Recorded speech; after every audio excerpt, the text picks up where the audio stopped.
There we go. All right, all right. We are recording now. I will never make that mistake again. It That was embarrassing. was a powerful build, though. That was a good build that we had, most definitely. And hate that, it was a good build just amongst brothers as far as in the spirituality. But man, it would have been some good stuff.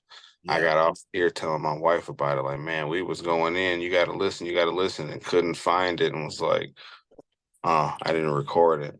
So I won't let that happen again. Yeah.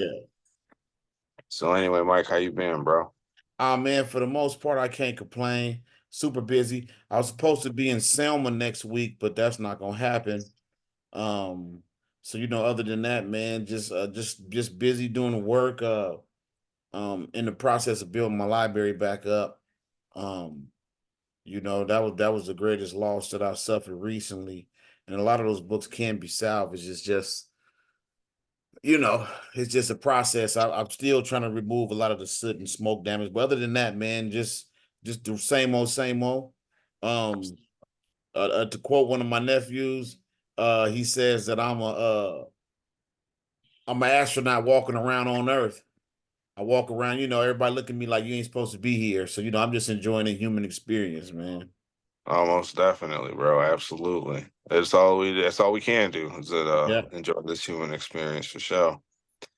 That's what's up. So how's that? I mean, so you sent me a file a couple years ago on the Google Drive. Have you Uh-huh. ever considered just printing off some of those books instead of having to rebuy stuff? Um, some I do plan on doing because after the fire, I still don't have a desktop. I don't have a desktop or a printer, and I'll be honest, this is the first time in probably 15 years I haven't had a desktop and a printer in the house.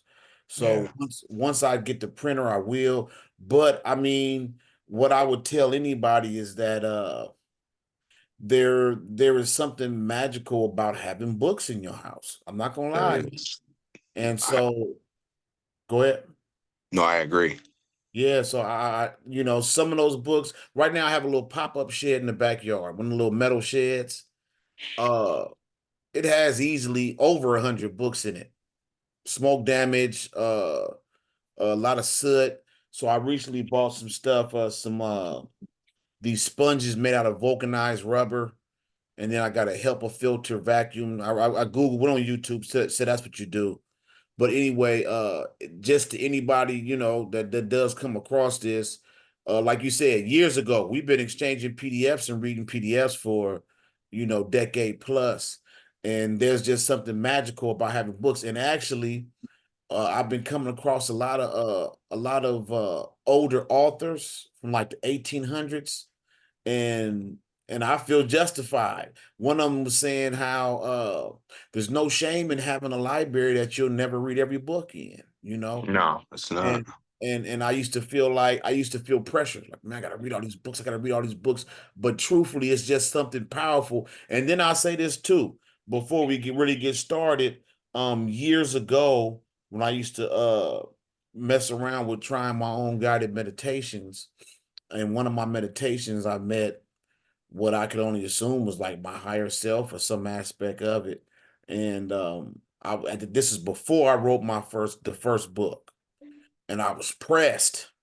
And I wanted to give birth to this book, but it seemed like no matter how hard I pushed, it just wasn't coming out. And so I kind of like vented, and the entity or deity, I couldn't see his face. Had it looked like it could have been dreads, but it was all like black. I couldn't see the face. But then it told me, you've written more books than you've ever read. Mm. And that right there, like, brought me all the way down, just in terms of being anxious. And at the time, I was doing my own like guided meditations for like past life regressions. I was doing a lot of experimenting in meditation, and I started to see it. But no, okay, it's like this. Let me say this. Back up real quick. When you meditate, especially if you're first starting out, you should always keep some kind of journal, whether it's digital, written down. And then when you write in it, you shouldn't I would go by, I'm not gonna say shouldn't. I would go back like once every month or so, and I would reread what I wrote down. And so what got me spacing out like a month or more is when you read it every day, you kind of look at it like, man, I used to be like, this is some bullshit. Because I had one dream, I ain't gonna lie. I mean, not dream, it was meditation.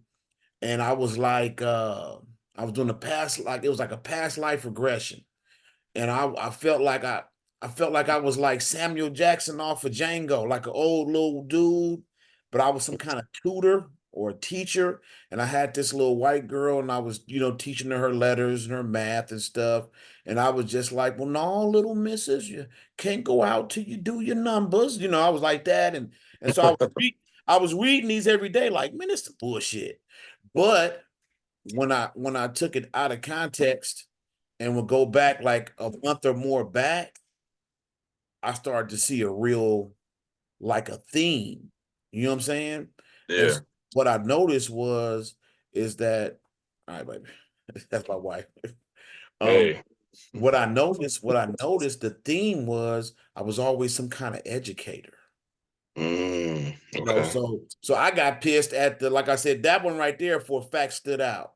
And I had a couple more where I was like a priest in some kind of like cult. Um, it was always something similar. I was always like in a priesthood or I was in some kind of teacher or mentor role. And so when I finally started spacing it out and going back, I started to see the theme. So around the same time, that's when I had that encounter in meditation where it was like, man, kick back, dude. This ain't nothing new for you. And so I'm tied it into the topic about the books and that I've come to the realization that a lot of people who are artists and they love art and they go to like museums and stare at art for hours and all they think about is art. A lot of times they're probably staring at their own work from another lifetime. You Mm. Same thing with authors. I noticed that for the longest I would read a book and I would tell somebody would say, man, where'd you get that from? You'd say something, they'll say, where'd you get that from? And I'll say, oh, I'll tell you the exact book and I'll tell you the page. Man, I got it in Cyclomancy, page 173. Voodoo, I'll tell them where it's at. I done had people say, I read the book that wasn't in there. And then I'll go back like, damn, I know for a fact. And then it started dawning on me that I would have like downloads and thoughts in the midst of reading. And so I started realizing like a lot of this stuff is old game to me. I'm just remembering. I'll give you another good example. And this one I told you already. When I started writing that book and I was locked in, I was zoned in, uh I didn't realize that it was a channel. I didn't realize that, we talk about it, art, people who are artists, anything that you're really good at, you kind of zone out at, it becomes a channel. So when I was writing that book, I would be in a zone, Gene. I would be on my lap. It was during COVID. I never forget. I'd be on my laptop and I'd just be pecking away. And I'd be banging shit out. And I used to be like, ooh, I was on fire. I knocked out 50 pages today. Do you know it got to a point where I started saying, like, where the hell this come from? And I was wondering, like, so I would go and try because I kept really good notes prior to actually writing, I kept excellent notes. And I couldn't, a lot of stuff, Gene, I didn't even put in the book because I couldn't verify it. Do you know there are some things I put in the book that I'm still finding out, like, oh, that I was on point for that. I thought a lot of stuff I was just kind of throwing out there. Some of the stuff I never put in there, I'm starting, but the bottom line is it's a channel. You open yourself up. And it got to the point where after I finished that book, um, it was hard to decompress. And when I say hard to decompress, man, Gene, I finally realized that I had like three voices that were speaking to me, like at the same time. And so one was I had a real heavy Spanish accent. And so I came to the conclusion, I said, that's Samael Eunweor. Mm-hmm. And so it was Samael Eunweor. Trying to think of another one was Tahuti. And so when I finally did the work and got rid of other voices, Tahuti wouldn't go nowhere. To where I tell you right now, I had to make a promise. I made a pact. That's the only thing that made the voice go away. Made a promise that eventually I would write a book on Tahuti. Mm. And that was a lot of the stuff that I took out of my book was on Tahuti. And I kept thinking to myself, like, why am I constantly writing about Tahuti? And I was initially I had a whole bunch of correspondences in that book, all around Tahuti. And so the point I'm making is number one, we kind of talked about this before. uh any ritual, any work you're doing, even if it's creative, if you're into this realm that we're into, if you're into the occult, you have to bookmark it.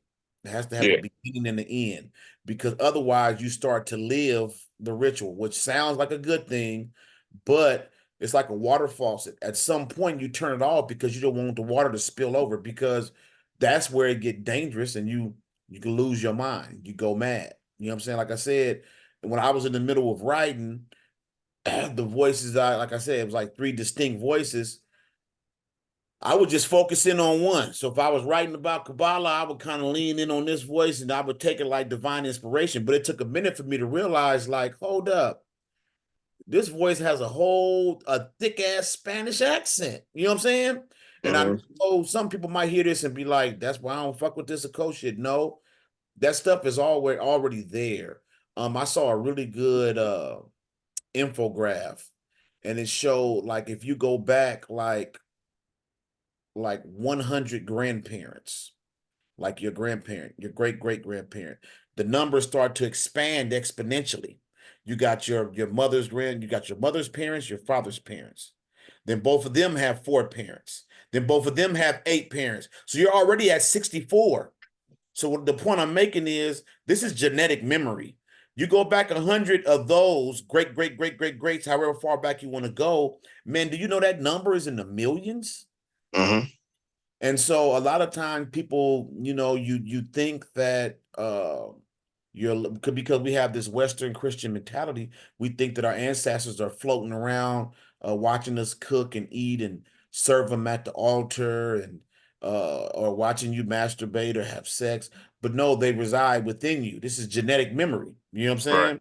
And Hmm. so uh a lot of us here, some people hear different voices in their head and they don't just pay it any mind. They don't respond to it, they don't react, and it becomes a whisper. If you listen to it, it gets louder and louder. So it's not like what I did was so weird or like a adverse effect of being an occultist. It was just more of a matter of tapping in and listening to those quiet voices.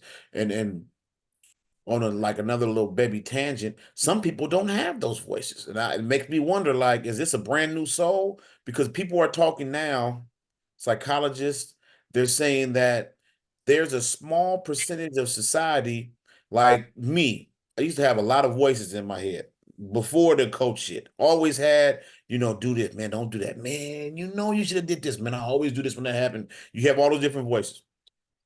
Well, there's a small segment of society that doesn't have that. They don't have that inner dialogue, not even I their find own. that so hard to believe, but no, I read that same information. A See, lot of people claim they don't have it. I'm like, well, that's your conscious mind. How do you not hear a voice? And a lot of people don't. They don't.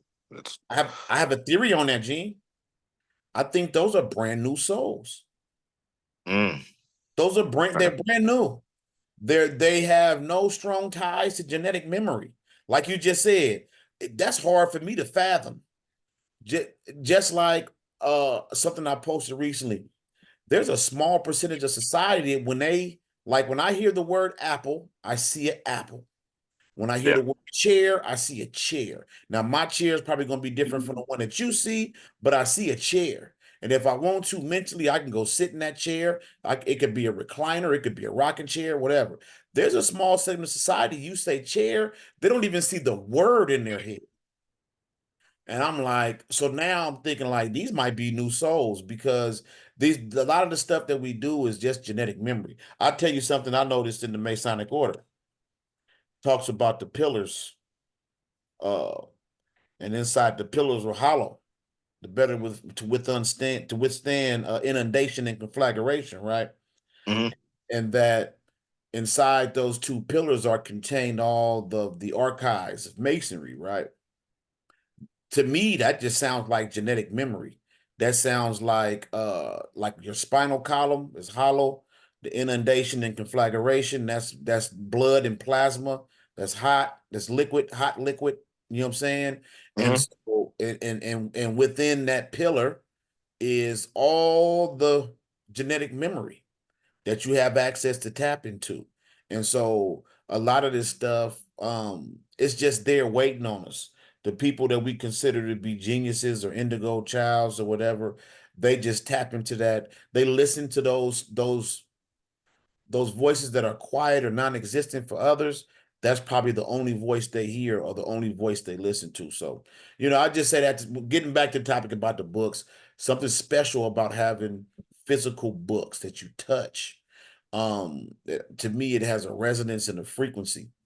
And so, yes, some I am gonna print out, but even in that, I still probably get a bookshelf. I probably bind it up like it's an actual book, whether it has the little plastic bindings or whatever, and I still put it on a shelf. And but it's just something about having a book. I don't know. Like this, like those memes say, uh, you look at a book, you're staring at a dead tree and meditating. You know what I'm saying? If you No, break it it makes down to sense. its if you break it down to its essence, you're just staring at a dead tree and you're seeing things in your head. I'll tell you something else. I'll be talking about people who don't see things. I was talking to somebody and I was asking them, like, do you read with your imagination? No, what you mean? When you read, you don't see what you're reading. When I'm reading, I see scenes. I see, like, I think that's what makes like Judy K. King's book so hard to read for some. Because if you don't have an imagination, she's talking about peptides and amino acids and they fit into this and these acids bind to these protein molecules. If you can't envision that, I don't see how anybody can get through it. You know what I'm saying? Didn't she write the So ISIS theory? she wrote the ISIS thesis. Yeah. Yeah, ISIS thesis. Right, right. And if That you was a and difficult book to get through. but I learned the key because when I first started reading it, I broke out my medical book. I was constantly Googling words. And then I finally thought about it and said, dude, you're being too technical. Just picture it as you're reading. And so even though I didn't really know exactly what you're talking about, your imagination is going to give you a fitting image. Mhm. Because even right now talking, I still can see these black mountains. She was talking about these western pass somewhere in Egypt, these western mountains that you pass through to get to some golden bridge or whatever. I can still see it because after a while I just said, let me let my mind do the work, my imagination. So, it's just one of those things that and that's why I put out that post on social media because I learned, first of all, I used to experiment on my kids when they were real little. And so I developed my kids' imagination and I would do the Apple meditation. I heard Panic drop it. I looked it up, did some research. It's an actual technique. Mhm. So I would have, and let me say, my kids, okay, this was like 2000, like 14. So my girls were maybe like 4 or 5, a little, yeah, 14 or 13. Because my girls are like 3 or 4. My son is 3 years older than them. He's about 6 or 7. So my son was 7, like 2013. Anyway, long story short, so they were still at that age where read me a book before I go to bed, right? Mhm. So I used to read them all the little Brown Bear, and all the regular little kitty books. I started telling them stories. I would make up stories. They would want to hear made up stories. And it dawned on me. I would watch them looking, and that little, I could see the little mental camera rolling in the back of their heads. So I started doing this. I would go in, I would make up a story, and right when I see them getting ready to get sleepy, I would say, okay, we're going to eat apples. And they knew what I meant. We're going to go get an apple out the kitchen. So that would mean lay down, close your eyes, and then I would say, okay, pull your blanket back. And when we first started doing it, they would, of course, pull the blanket back, get ready, got to bed. Nope, nope, nope. Get back in the bed, close your eyes. With your mind, see yourself pulling the blanket back and get out the bed. Okay, stretch a little bit. uh, wiggle your toes a little bit. And I would walk them all the way from their room to the kitchen, and I would tell them to open the refrigerator, go into the crisper, and get your favorite apple. Oh, what color is your favorite apple? Mine's is greenish yellow. Mine's is bright red. Mine, and then get it, and then go get the stool. Oh, we forgot to get the stool, so you can reach up to the sink and get your stool. And I would walk them through it, and then rinse it off. Now I want you to listen to it. What does it sound like? My one daughter's like, sound like Rice Krispies, Dad. Like when you pour milk on rice. Oh, Rice Krispies. Now smell it. What does it smell like? Oh, it smells sweet, Dad, like candy. Okay, now rub your fingers over it. Touch it. Touch. What does it feel like? Oh, I feel the bumps on the bottom, Dad. So I did this every night. Take a big bite. Take a big Uh, bite. Make the juices run down your throat, run outside your face. So I would do that, and we eventually reached a point where before we could go back, wipe our face off, go back, get in the bed, they'd already be asleep. Well, and I knew what I was doing. right. I wanted my kids to start astral projecting. And so that's why to this day we still discuss dreams as a family. Still. That's Every important. every morning. How did you sleep, Dad? What did you dream about? And if I say, man, I wasn't even tripping. If I kind of say it was fuzzy, my kids look at me like you slipping, old man. You don't remember your dream. So it keeps me in practice. And so what happened way back then was one of my daughters, my son was the first one to get it because he likes riding BART. And that's what we would do. We would do other things. We would get on public transportation. We would drive and go somewhere. Because people don't know too, the Apple is just a beginner. Once you can envision an apple, turn it around with your mind's eye, take a bite, do whatever, then you move on, you progress something else. My son, he did something, he was in a rocket ship and he went into this room and talked to that person. And the way he described it, I said, he did it. He did it, right? Mhm. One of my daughters, uh, she woke up the next day and said, Dad, I don't want to do the apple anymore. And I'm like, why? She was like, I was on my way back to my bed and there was a witch, and me and the witch started talking, and I told the witch to get out of my house, and then we went outside and there was this and there was that and woo woo woo, and then it's just, and then what I always know is, especially in the dream, if you go through doorways, windows, any kind of passage, that's symbolic of going deeper into the dream. So Hmm. you go, just say you crawl under the stairs and you go through a little something, then you go into the basement and then there's a window, then you climb to the window, you're just going deeper and deeper. And so how she was describing her dream, I knew that it was she was either lucid dreaming or she was in some maybe part of the she wasn't actually astral projecting. I'm gonna say maybe she was in the etheric plane, whatever. But anyway, uh it was too tangible for her. And she said she didn't, because I also always told them, I taught my kids tips and tricks how to exit the dream. If you feel like it's too scary, you can tell it stop and make it freeze. If you look around, if the sky is purple, you tell yourself I'm dreaming. I gave them all the tips and tricks, right? Hmm. And after that one witch thing, it was a while, some months before my daughter was willing to do it again. And then the younger daughter, I know she experienced something because, keeping it real with you, one day she was like, I don't want to talk about dreams no more. And she went a long time without even wanting to discuss dreams. So, for better or worse, as a dad, you don't have very many people you can experiment on as a Right. scientist, right? Right. It reminds me of, you ever seen Full Metal Alchemist? Absolutely. Okay, remember the dad in Full Metal Alchemist turned his daughter into a dog? I forget his name.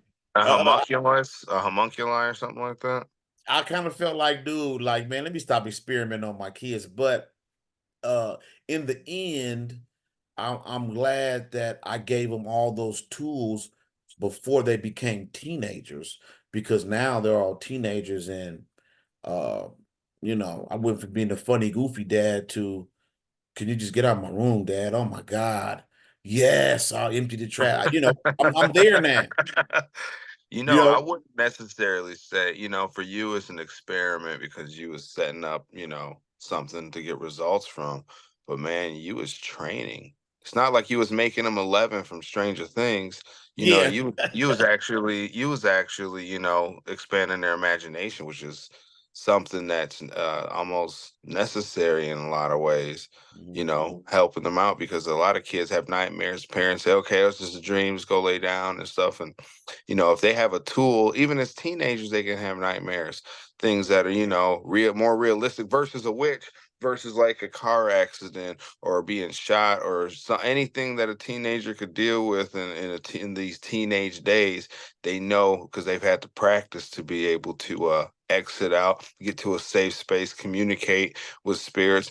That's advanced stuff that you're giving them, man. Yeah. That's just Yeah. dope. That's dope. I'd Yeah. like to do something like that with my daughter. What I've implemented with her, she's only 6 months.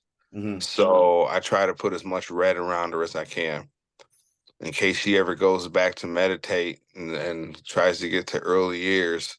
She can remember the color red. And then by the Ah, that's a good. That's nice. Yep. Yep.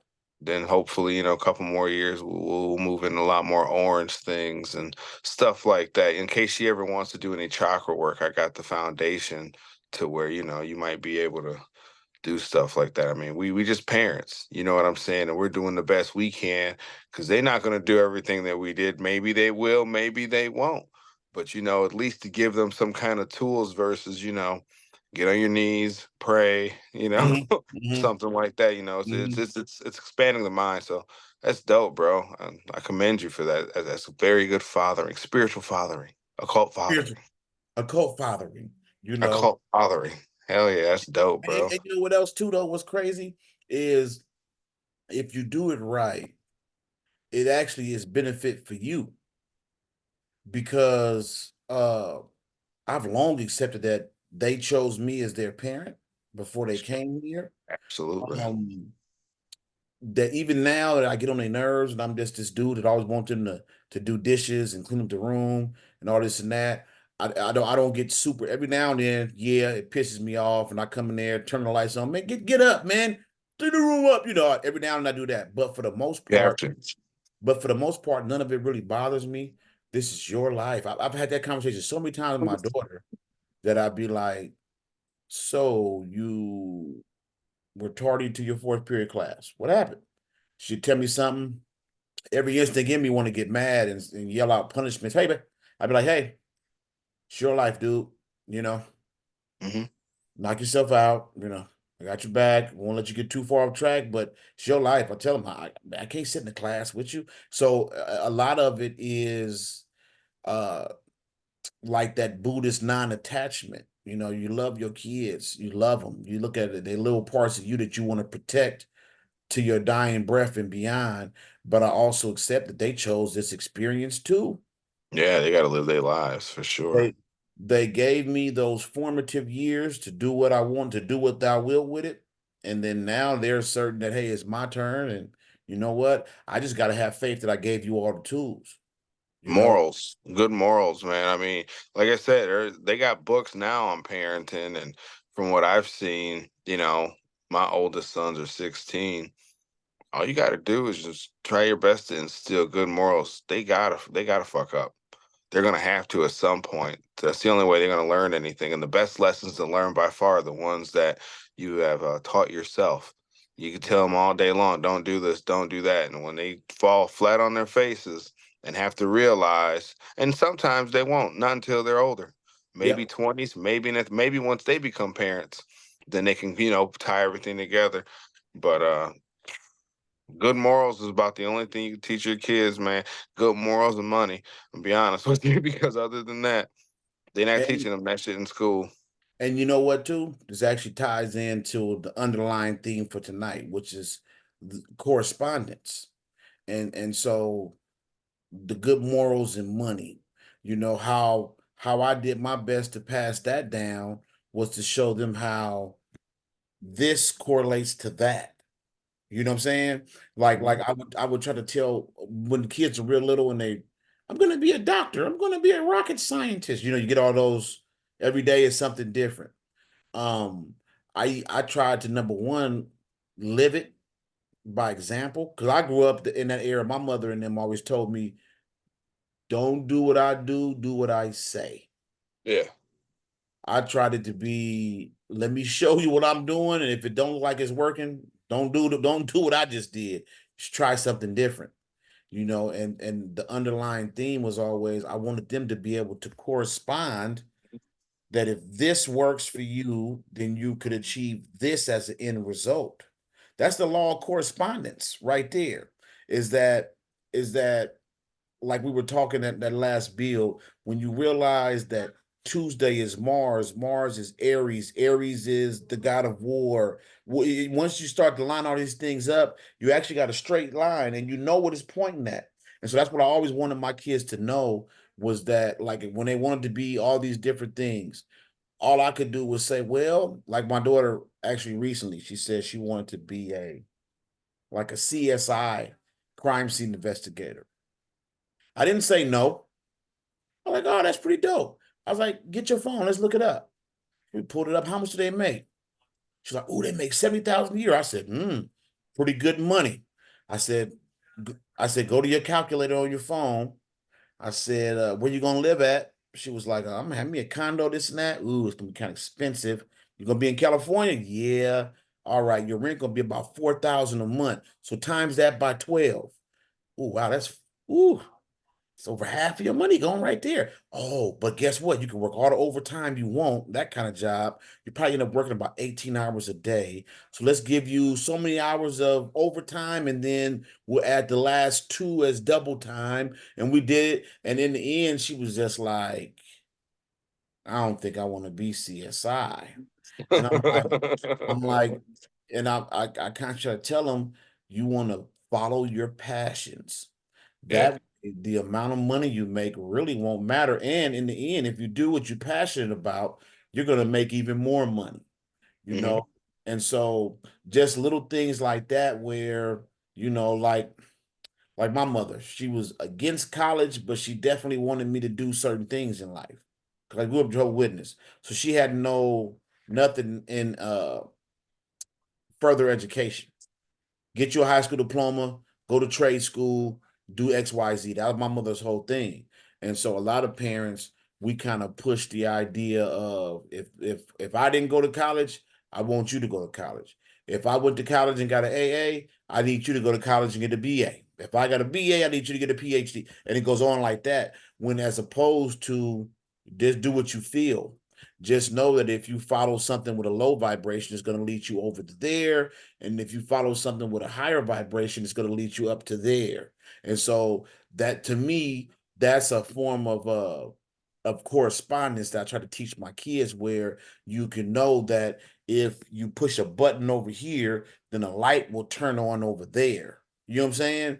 And Absolutely. and in the end, like I said, it's too early to tell. I look at my kids sometimes, and of course I wanted to raise a little metaphysical Einsteins. You know what I'm saying? Hmm. I don't see it yet, but I said, well, hey, maybe I'm gonna. Still time. It's still time. You Still know, time. it's exactly. And then I look too and say a lot of things that I did in life, I wish that I had a thought of to expose them to earlier, because I played musical instruments from third grade all the way up to high school.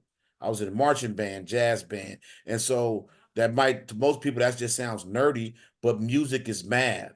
Music is your imagination. It's a lot of things that I know for a fact led to me being who I am today, that I think about it now and say, I should have had them play instruments, but they never expressed the interest like I did. You Hmm. know, I had to wait until the third grade to play instrument because I couldn't do it in the second. You know, my son in there arguing with his sisters. I leave him alone. I let him be a big brother. You got to. Let But him you do know his what? Like you thing. said earlier, it's their lives. You Yep. know what I'm saying? They got to live it. So, Mike, how in for the law of correspondence, right? I'd like to kind of get your take on this.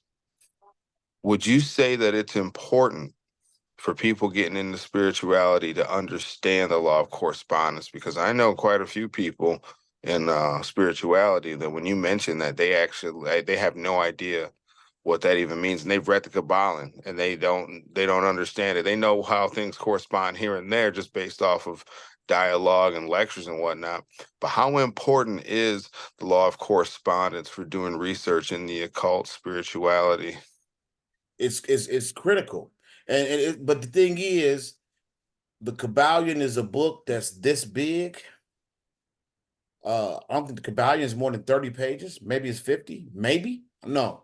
I don't even It's an hour, maybe 2 hour read at max. If you listen Matt. to it on YouTube, probably can get through it in a half hour, if not less. So it's a small book, but it's packed with so much information. So what you find is there's like two or three schools of thought with the Kabbalion. Some people say that's the first book you should ever read if you come into occultism, spirituality, metaphysics, anything esoteric. You got to read the Kabbalion. Then there's some people that say, I read it, it was nothing. I don't see what the hype is. And then you got the other middle ground people. But the concepts, it's so compact. The Kabbalion is a book that it's going to grow with you. Hmm. Gonna, Absolutely. as your understanding grows. I say this with the law of correspondence. The law of correspondence is so important because it even says it in the Kabbalion. This is how today. See, a lot of people will tell you they don't believe in astrology, but they believe in astronomy, right? Yeah. Astrology is that kooky metaphysical, you're gonna get married to somebody wearing blue, and astronomy is science, that's a fact. But which one came first? Astrology came first. And through astrology, we applied the laws of correspondence. And that's how we eventually figured out through astrology, through the law of correspondence and geometry, we figured out that the sun is so far from the earth, and the earth is so far from the moon, and the earth is so far from Venus, and so on, so on. And we can tell from the law because as above, so below. So if you watch something enough, through the law of correspondence, you can relate something above you to something below you. And if you can understand this thing below you, then you can begin to understand this thing above you. And it's so trippy because now that I'm talking, this goes into the meditation on that we were talking earlier. When you contemplate the thing and it's lesser, the greater automatically comes to you. The Kabbalion and the law now, the Kabbalion and the law of correspondence is critical, but you don't have to get it through the Kabbalion. I sincerely believe that the Kabbalion is a very ancient document. Uh, you hear all the theories that they were Masons, which they weren't, because there was a one woman and two men that wrote the Kabbalion. The Um, three initiates. the three initiates. One was actually a woman, and so I do believe that they had access to some information, but for the most part, I believe that it was a lot of hard work, study, and meditation that helped them to compile this document. And so the law of correspondence is critical. It's so critical that it was actually written on almost every temple, not just Egypt, Greece, in some form or fashion. The law of correspondence was on almost every spiritual or religious edifice. Uh, Man, know thyself, and you will know the universe and its gods. That is the law of correspondence in its most simple explanation. The more you understand yourself, the more you'll be able to understand, because our bodies are a small facsimile of everything going on in the universe. I mean, how else in a time when, as far as we know, they didn't have microscopes, but they knew that atoms vibrated.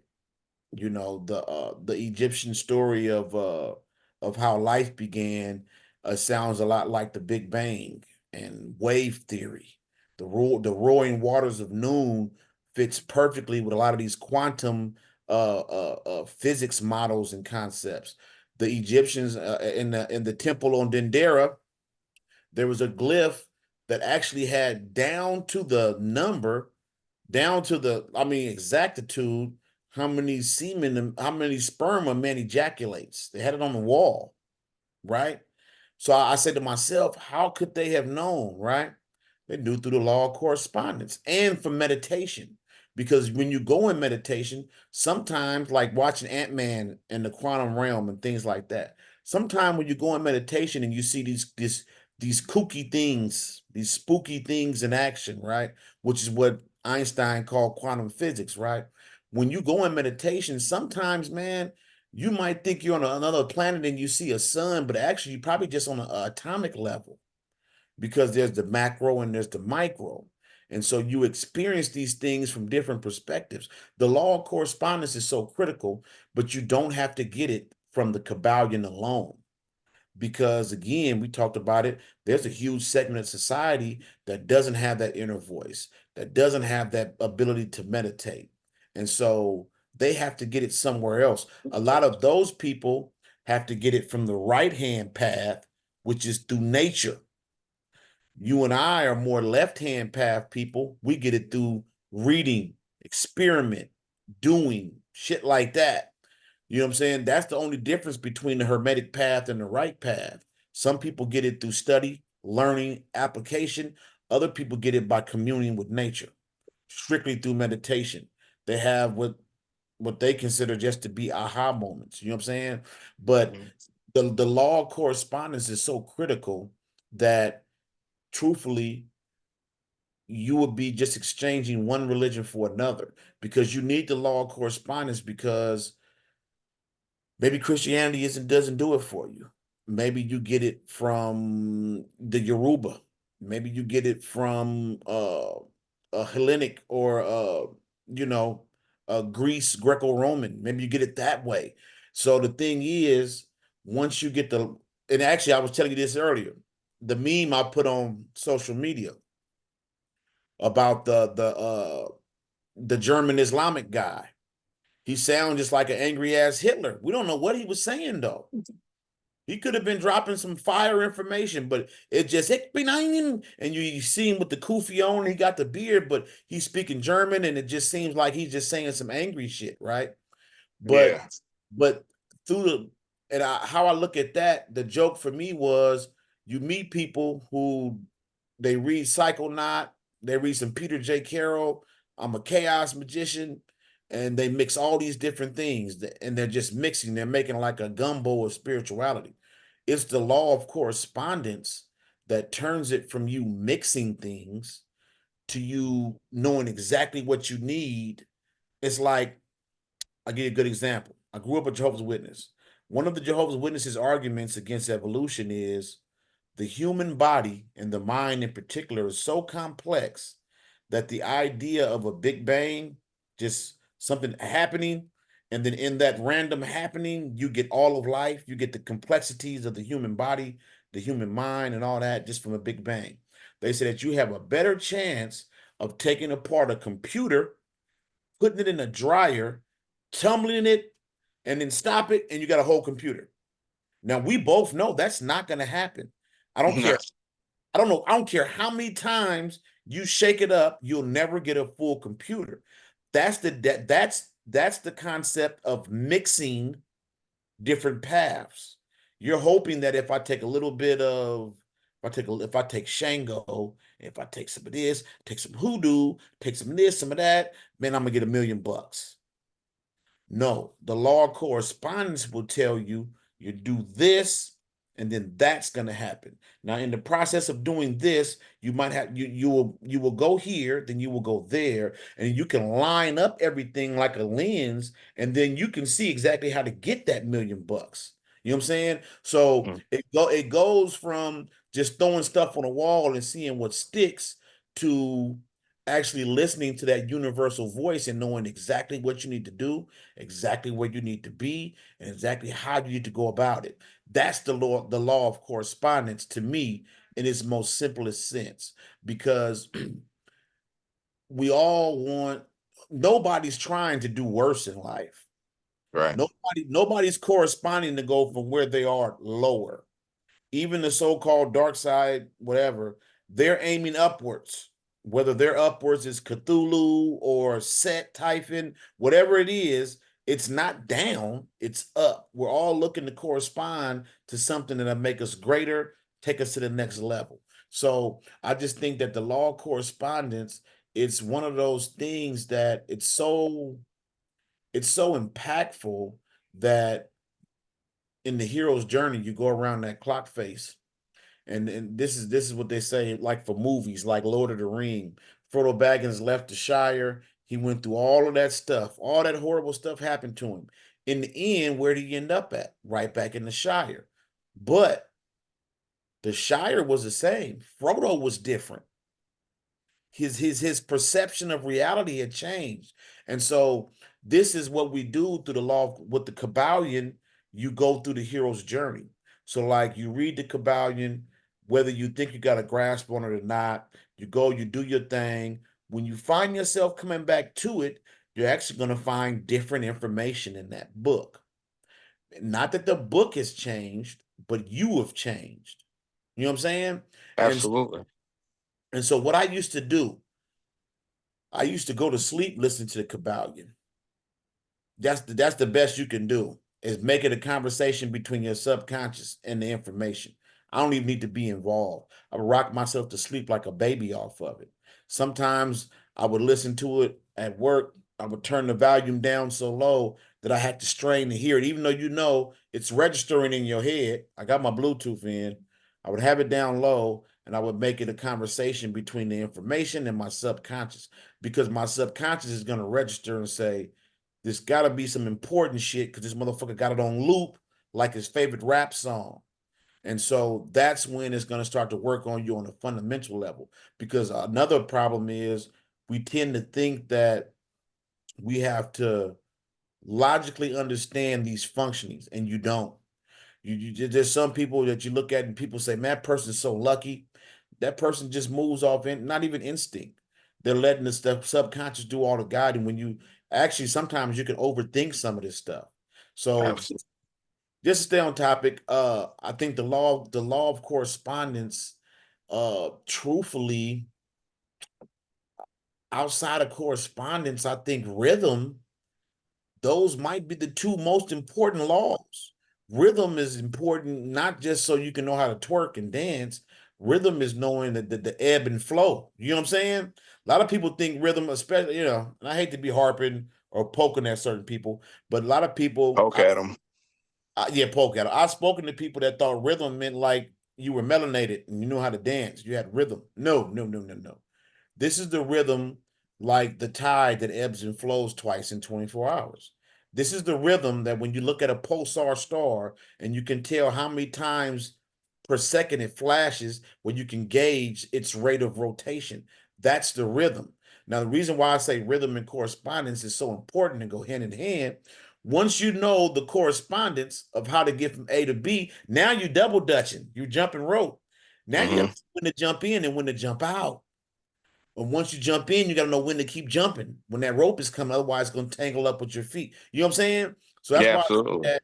That's why I say that outside of correspondence, and not that I'm saying any of the other laws are even less, because you'll find yourself at a different point where mentalism is going to be the most important thing for you, as Hmm. opposed to core. But anyway, just to go back, I really think that correspondence, and it's one of the ones that I think the law of correspondence is one that I think the majority of people know consciously.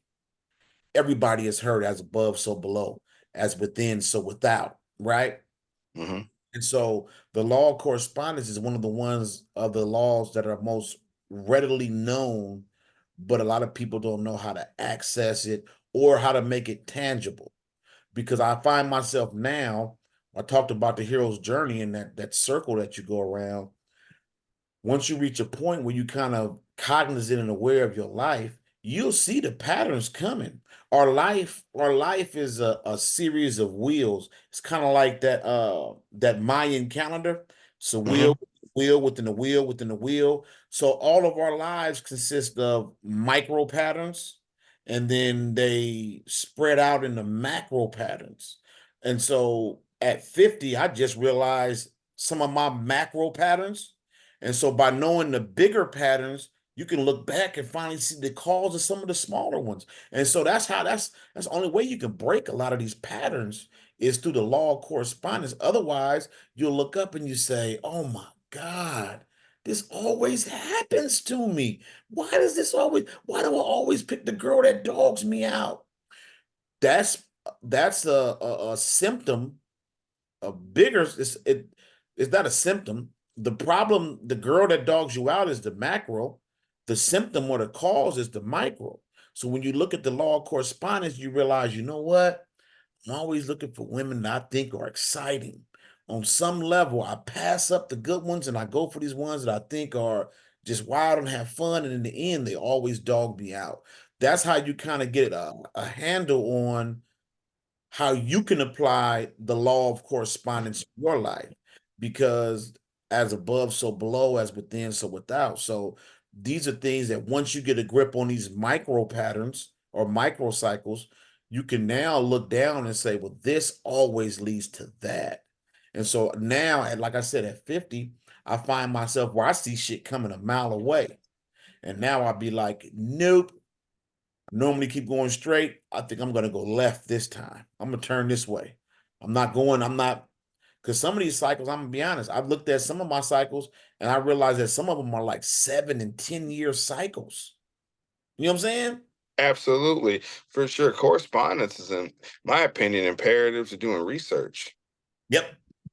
You Yep. know, I'm not going to say that people who study the occult, metaphysics, spirituality, you can read books and get some good information to help you to become a better person, you know, a better version of yourself. But correspondence is kind of like, when you really understand the law of correspondence, you find truth in what you have been reading because it correlates with other things. And they're answers to questions that, you know, you may have been asking yourself, like we kind of touched on earlier. When you find them on your own, there's nothing better than that. It's Hmm. your own information. Well, it's not your own information, it's what you're searching for. But without correspondence, or the law of correspondence, a lot of the information you're taking in just goes in through one ear and out the other. You know, you can have law. I mean, it applies in so many different ways. You can be listening to a lecture from Bobby, from Panic, uh, a number of lecturers, and they say something, or you get an answer from something that you weren't even thinking of, but you've been pondering. That's correspondence. Yep. You know, it all ties in together. I usually give the Kabbalah to Christians, especially people who like. uh I get an example. There's this guy I work with. He's a laborer. Okay. Um, he's always talking about Jesus to everybody. You know how Jesus saved his life and this, that, and the other. But then he'll say some things sometimes that I'm like, well, that's really not Christian based. You know, I said, why don't you look into this book called the Kabbalah? You know, because I can tell just based off his conversation, he's on his way out of Christianity, but he don't know no different. You know Hmm. what I'm saying? That's how he was raised, and I was raised Baptist. I get it. So, you know, I'll give him the Kabbalion, and he come back to me like, I never knew that these kind, because well, most of the time when people read the Kabbalion, they get something from it.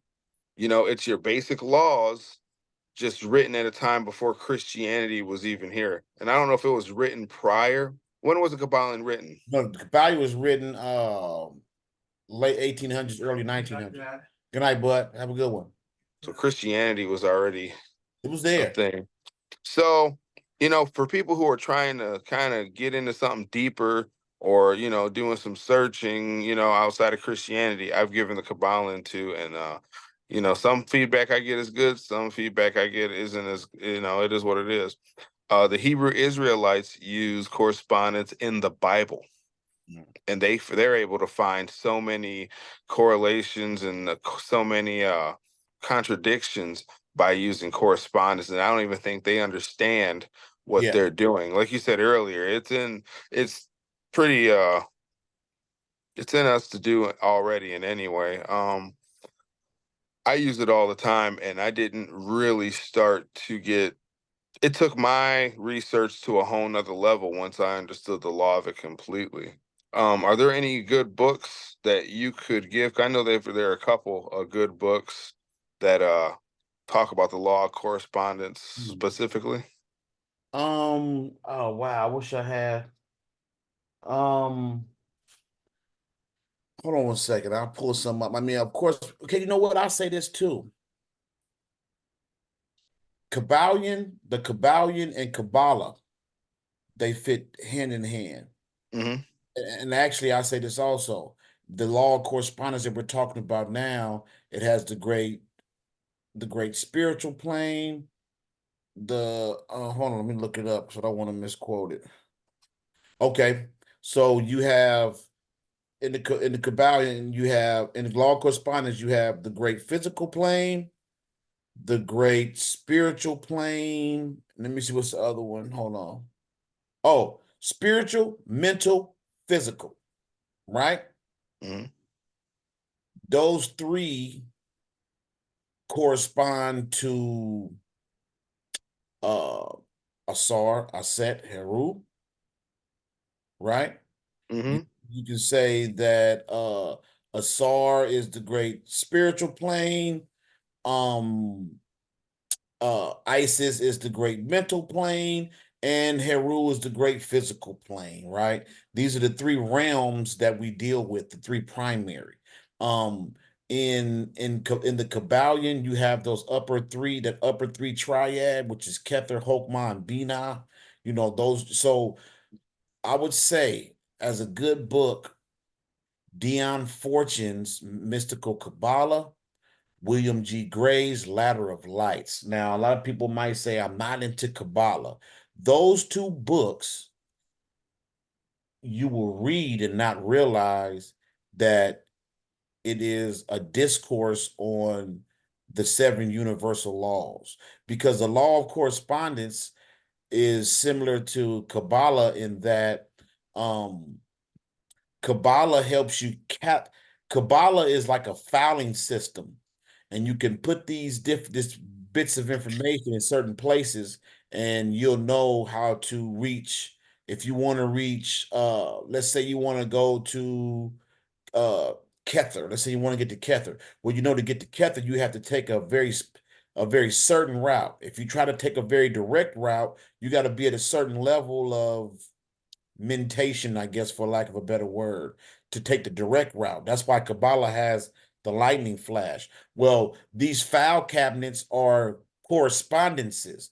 That's why I suggested Dion Fortune and William G. Gray, his Ladder of Lights and Mystical Kabbalah, because they each tell you what to place as correspondences. So it's like playing hopscotch. So you can know to jump from here to there, then there to there. So those two books, and I'll be honest too. I don't know if it's even still available. Panic's first book, Panic's first book had a great breakdown on the Kabbalion, and then and how to apply it. And that was what was that? The Occult Origins of Hollywood, Volume 1, I think. Yeah. Okay. And then I'm trying to think who else would have some good information similar to that. Um oh, his name is on the tip of my tongue. He wrote The African Origins of Biological Psychiatry. Talks about the black dot and the Bendu seed. Huh. I can't think of the name. I just said that he's the author of the book I just mentioned. And in that book he talks a lot of correspondences. And I'll say also, if you look at any books like a lot of the tantric information, um a lot of the Hindu information. So if you can find a book that talks about Rajas, Sattva, and Tamas, those three things apply. These are all correspondences. They teach you like um Rama, what's his name? Oh man, slipping my mind. I should have. That's why I hate not having my library. 'Cause I would reach up and grab the book. But I got one here, the complete book of correspondence, a comprehensive and cross-reference resource for pagans and Wiccans. I mean, I wouldn't really stick to the title of pagans and Wiccans, but this one, yeah, but still, Linwins, Linwins, Lewellys, Linwin's complete book. Ben Wells' Complete Book of Correspondence. I've read this one before, but man, it was a long time ago. And I know they got better books than this out there too. You Well, you you just me Googling. you know another Oh, good book off top of the head, and it's not so it's similar to correspondence, but you might not see it right away. It is Judica Illis, her encyclopedia of gods and goddesses, demons and spirits. The reason why I say because most books on symbols and deities are good correspondences too. More so the deities. If you get a good enough book like this Judica Illis book I just said, her book, when you look up, let's say you look up Tahuti, she's gonna tell you all of the correspondences to Tahuti. Judica Illis's Encyclopedia of Spirits, Gods, and Goddesses, or something like that. Uh, and her last name Illis, Illes. That's a great book of correspondence, and that people don't realize is a book of correspondence.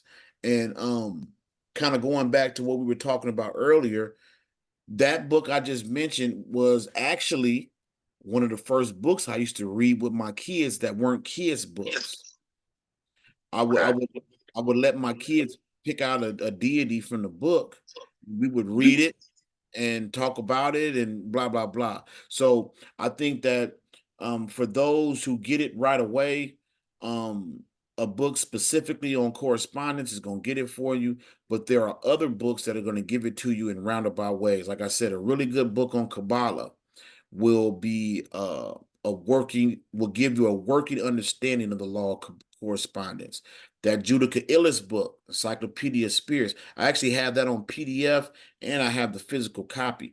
That is one of the more stellar books I think that slept on because her first like the book is probably about maybe 400 or 500 pages.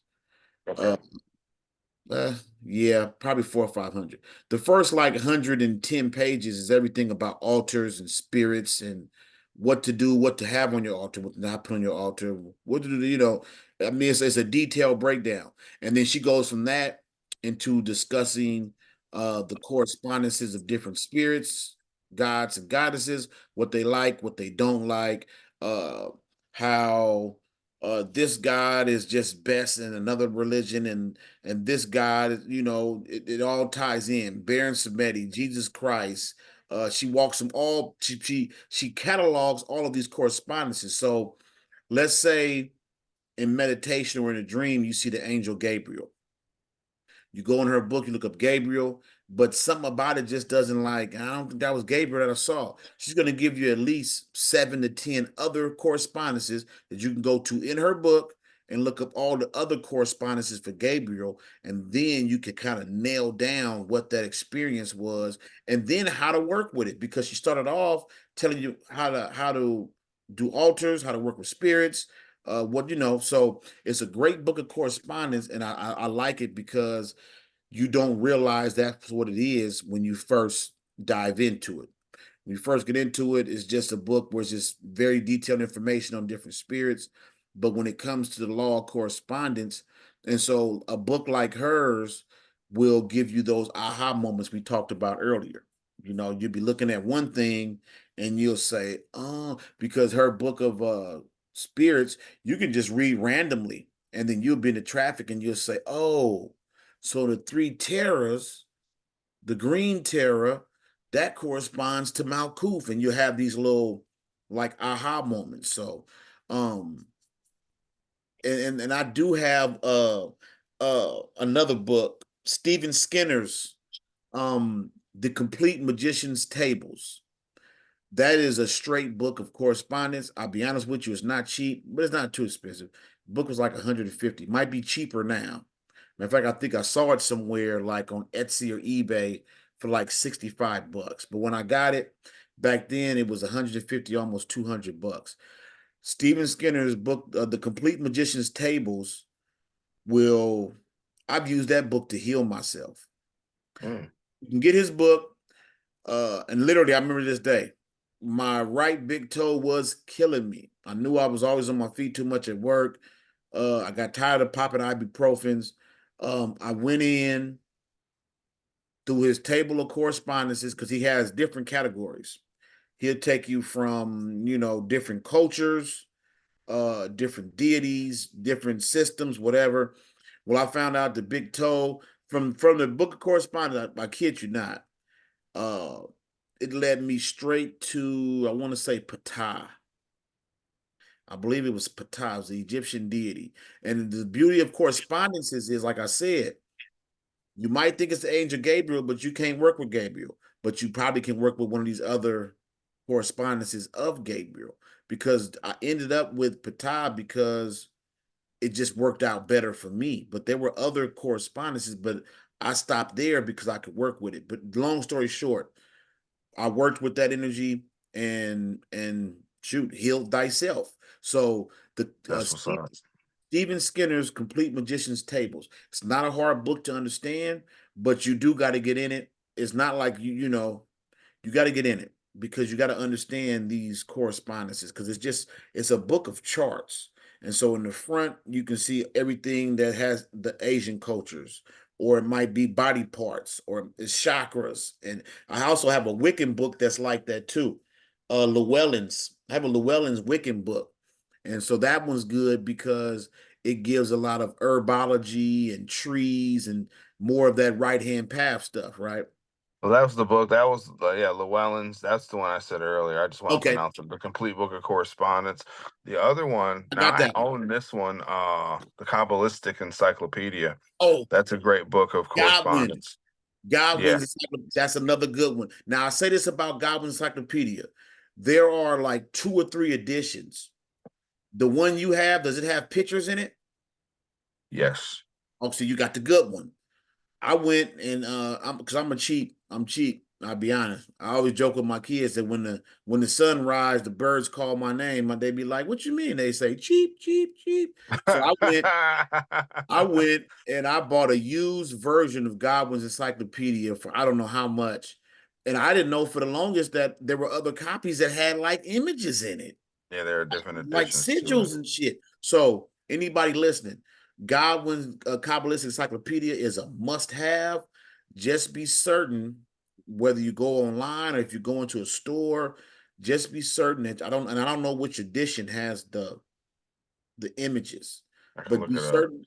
be certain you get the one with the images, because that's a great book of correspondence. Yep. That and any book that's got to do anything with etymologies. Yes. Yes. Etymology. And actually, you know what? You can find a lot of good books on numerology that will help you make some of the same correspondences through numbers. And I can't think of that guy's name offhand either. Um, he actually has the book on the alphabet, the esoteric alphabet. He has the esoteric alphabet, and he has another book on numbers. Yeah. So for this, the one I'm seeing right now, Godwin's Kabbalistic Encyclopedia, Linwin's source book, hand cover.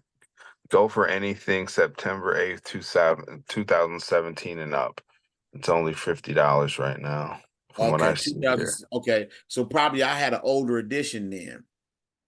Yeah, it's selling for 53.77. Make sure it says the Linwin's source book because there's a few different ones in here. Yeah, and Yeah. those images are critical, because again, we talk about correspondence, right? And Hmm. the thing about correspondence, what that helps you to do is figure out what works best for you. And we were talking about the apple earlier. The reason why I have my kids smell it, hear it, taste it, touch it, it's the five senses. Really, we know there's six. There's actually more. There's actually like 360 senses, right? But we took them all down to the number six. Your sixth sense is your intuition. So if you use your five senses to for everything, how you learn. We talked about this with chaos. Your sense of smell is actually your strongest sense. Most people they've subconsciously muted their sense of smell. Since your smell is linked to memory, uh, your sense of smell is one of your strongest senses. But the reason why I bring this up for correspondence is because the importance of having a book with pictures. Hmm. Some people don't need pictures. You can just read a good book and you straight. But there is something about images that can activate something. Just like I said, having a physical book. Some people couldn't imagine turning pages. They have a tablet, they have an ebook, and it does everything they needed to do. So you have to also keep in mind your own personal correspondences. Maybe you're a hybrid. Maybe you're smell, touch, and sight. Yeah. So because I definitely when I order certain books like off of eBay, sometimes from Amazon, I get them and I thumb through the pages and I smell the pages because a book has a different books have different smells, you know. And so It's meditative to read, you know. yeah, yeah, it is. And so I would just say, like I said, the importance of getting a book with pictures. For some people, it does nothing. But if this is a part of your work, you can scribe those images, especially if it's sigils. You can scribe, and even if it's not a sigil, you can get a book. I've gotten books. I had a book on like statues, and I would meditate, and I would either meditate on the image or I would stare at it and try to go to sleep and be there. Or I would go there and I would talk to the statue. Matter of fact, that was my kick for a minute, Gene. What's my that? kick, my kick for a minute was I used to only talk to statues and trees because they seen it all, right? Hmm. So that was my kick. But back when everybody was trying to talk to Michael Jackson and Little Richard, uh, I was going to talk to the thinking man statue. What you thinking Okay. about? That's what I would do. So I'm just saying that's the importance of visual. So again, when it comes to correspondence, you want to take the information and apply it to self. And again, know thyself and you know the universe and its God. So kind of know your quirks, kind of know what correspondences speak to you personally, because like I said, for some people they have acute sense of smell. Other people is tactile, visual, audio, taste. You know, and like you said about your daughter with the color red, which is actually dope, because we have this cycle in our lives where every 7 years we go through a different chakra. Hmm. Right now, I'm in my crown. Well, actually, I just advanced back. I've went through all seven chakras in 7 year cycles. At 49, that's your crown, and then you start over again. It's like it's like that wheel. You start over again, but it's kind of like you're back at the root, but it's like a different. It's like you're at a platinum stage. You're not at a bronze stage. You know what I'm saying? Mm. So you're Yeah. back. So when you said about having your daughter surrounded by red, first thing I said to myself was, God damn, as much as I was in the chakras when my kids were born, I could have easily had these colors just follow them year by year. Because even like the first 7 years of your life is the color red. But even in that, second year, it's going to be orange within that same cycle. You run through all seven chakras, but the overlying theme is going to be that major one. So 0 to 7 root, uh 8 to 14 sacral. So you know what I'm saying? But even in that Yeah. sacral, you're going to go through all seven chakras, but you're going to experience them through the lens of that overriding theme. And so when you said that, I thought about it like that is dope. That's giving your daughter a visual cue so that when she gets older and you can say, man, you don't remember when we stayed out in Lansing? And she'll say, nah. Oh, color orange, baby. Just meditate on the color orange. You go right back. You was about maybe 8 when we stayed. You know what I'm saying? And, Yeah, and for sure. And that's the idea. So that yeah, you can find and remember the certain things that we got around here for you that's red. Her favorite blanket's red. She got a see, couple look, red outfits. Her favorite toy is red-ish.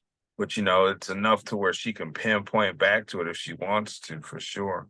and that's that file cabinet of correspondences. She has a file cabinet she can go through. She has a lens that now would essentially allow her to. It would allow her to time travel just by Hmm. certain colors. She would be able to go back, and so yeah, man, it's actually pretty dope. It's actually pretty dope. Appreciate it, brother. Well, we're about to an hour and a half mark. I think we're gonna get off of here pretty soon. I'm gonna see about getting Ajin and Chaos here in a couple more weeks and kind of get into some more on the correspondence and anything else that comes up. I think we touched on some pretty cool stuff, gave some good books out. I also see Win-Win's got a complete book of astrology that would be amazing for correspondence as well. Yeah, I actually got a dope book. Where the hell is it? I want to show it before we get off. Hold on one second. Oh, It's absolutely. the book about birthdays, right? It's not so much on the subject, but I would love to drop it though. Um, I forget how much I paid, but it was less than $50. So I already told you my motto is cheap, cheap. The only way I'm going to spend $100 or more on a book is if I know the value and what I want out of it. So it's called The Hidden Truth of Your Name, a complete guide to first names and what they say about the real you, the Nomenology Project, and the author is let me see who's the author in this book. Oh, it was a collective. So either way, let me see if I can get this up here. It's not gonna show 'cause I got this funky back. Oh, there we go. Yeah, so The Hidden Truth of Your Name, the Nomenology Project. This book right here, and now that I think about it, it's a book of correspondence because it's going to tell you what your name corresponds to, the hidden meaning, and how you can actually get to the gold within. So I just wanted to drop that because I'm kind of proud of this book. Actually, I had planned to take this big motherfucker with me to Selma, Alabama, and and actually get some good meditation and studying in, but yeah, as always, Gene, I appreciate you, brother. You know, uh, absolutely. if I can, I will. So never, man, brother, keep me in the loop. I get down, and I appreciate you for pushing it back. 'Cause I know it's late for you on your end. Oh, I'm fine. I'm fine. We're in good shape. I'm just trying to keep them a little bit more digestible. I noticed when videos go way longer, not even with us, even like with longer people like lectures and l- 6 hours listening to Bobby's a long time, and then you just don't retain as much information. There's jewels that they drop in between there, but it's a lot, and I think the sweet spot's between an hour and a half to 2 hours. So, I'll definitely keep you in the loop, and we'll always work it out to where we can get you on here. It's unfortunate the Jen and Cass couldn't make it tonight, but I plan to have Ellie Shiva on here. I've been kind of talking to her a little bit about it here and there. I know she's got a lot going on for herself right now. I'd like to get Janelle Longoria on here. She's a master with the Holy Death. I rock Mm, with that heavy. I know yeah, Beniti would drop some jewels on here too, so we'll definitely get some more people on here, and we'll work it out, brother, for sure, all right, guaranteed. all right. You got All right, me. brothers. So you take it easy. If anybody wants to get a hold of me, they can email me at naturallawsofchaos@gmail.com. This is the Natural Laws of Chaos episode 2, and we'll see you all next time. Peace.